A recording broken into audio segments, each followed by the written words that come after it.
सर्वांना माझा नमस्कार. माझे नाव प्रियल शंकर वावेकर. मी आता तिसरीची विद्यार्थिनी. सर्वांना स्वतंत्र दिनाच्या हार्दिक शुभेच्छा देऊन मी माझ्या भाषणाला सुरुवात करते. आज 15 ऑगस्ट म्हणजे स्वतंत्र दिन. भारतासाठी सोनेरी आणि अभिमानाचा क्षण असणारा आजचा दिवस.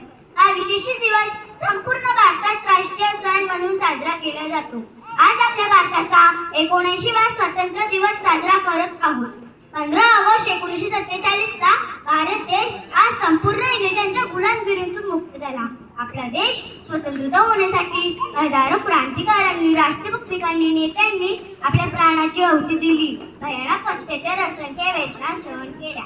ए मेरे वतन के लोगो, जरा आंखों में भर लो पानी. जो शहीद हुए हैं उनकी जरा याद करो कुर्बानी. आज मी मला समजलेला माझा भारत ज्याच्यावर बोलणार आहे. मला तुम्हाला सांगायचे आहे, आपण अशा भारतात राहतो ज्याच्या ओठावर गंगा आणि हातात तिरंगा आहे.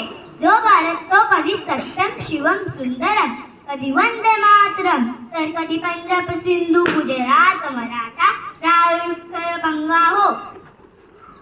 आपण आपला भारत वसुदैव कुटुंबकमाच्या सिद्धांतावर चालतो. जो भारत तो कोणी निर्खंड आहे, ज्यांनी स्वतः विष पिऊन दुसऱ्यांना अमृत दान दिला. माझा भारत कर्मण्य अधिकार असते गातो मी. आपण त्या रामाच्या भारतात राहतो जिथे वडिलांच्या एका शब्दावर मुलगा सिंहासन त्यागून वनवासी होतो.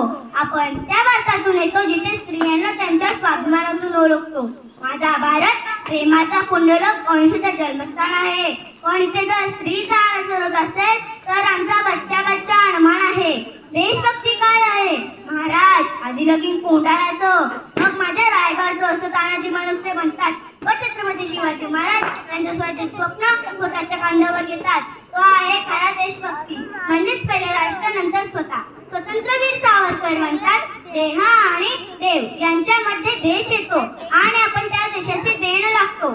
शेवटी एवढेच मला वाटते की हर करम अपना करेंगे, हे वतन तेरे लिए दिल दिया है जान भी देंगे, हे वतन तेरे लिए. एवढे बोलून मी माझे भाषण संपवते. जय हिंद, जय महाराष्ट्र, जय श्रीराम.